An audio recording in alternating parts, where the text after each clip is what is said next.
Preparation. Draw nigh to God, and He will draw nigh to you. If you become like God, you can read His thoughts. And if you do not, you will find the inspirational perception of truth impossible. You can never become a great man or woman until you have overcome anxiety, worry, and fear. It is impossible for an anxious man, a worried one, or a fearful one to perceive truth. All things are distorted and thrown out of their proper relations by such mental states, and those who are in them cannot read the thoughts of God. If you are poor, or if you are anxious about business or financial matters, you are recommended to study carefully the first volume of this series, The Science of Getting Rich. That will present to you a solution for your problems of this nature, no matter how large or how complicated they may seem to be. There is not the least cause for worry about financial affairs.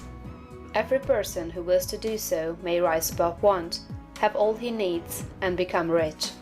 The same source upon which you propose to draw for mental unfolding and spiritual power is at your service for the supply of all your material wants. Study this truth until it is fixed in your thoughts and until anxiety is banished from your mind. Enter the certain way which leads to material riches.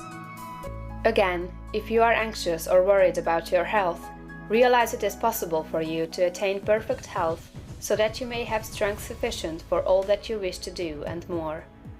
That intelligence that stands ready to give you wealth and mental and spiritual power will rejoice to give you health also. Perfect health is yours for the asking, if you will only obey the simple laws of life and live aright. Conquer ill health and cast out fear. But it is not enough to rise above financial and physical anxiety and worry. You must rise above moral evil-doing as well.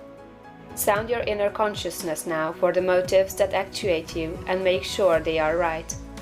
You must cast out lust and cease to be ruled by appetite, and you must begin to govern appetite.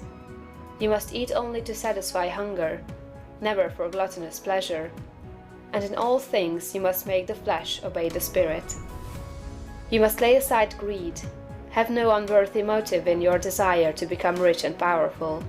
It is legitimate and right to desire riches, if you want them for the sake of the soul, but not if you desire them for the lusts of the flesh. Cast out pride and vanity. Have no thought of trying to rule over others, or of outdoing them. This is a vital point.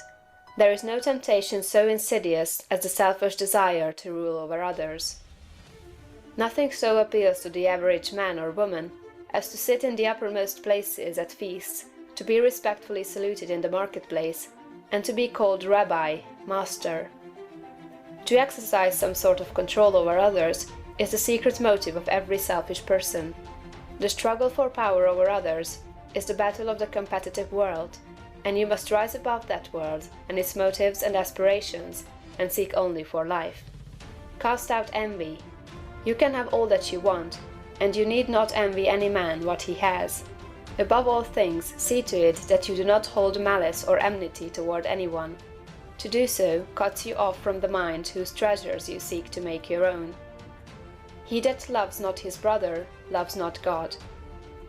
Lay aside all narrow personal ambition and determine to seek the highest good and to be swayed by no unworthy selfishness. Go where all the foregoing, and set these moral temptations out of your heart one by one, determined to keep them out. Then resolve that you will not only abandon all evil thought, but that you will forsake all deeds, habits, and courses of action which do not recommend themselves to your noblest ideals. This is supremely important. Make this resolution with all the power of your soul, and you are ready for the next step towards greatness, which is explained in the following chapter.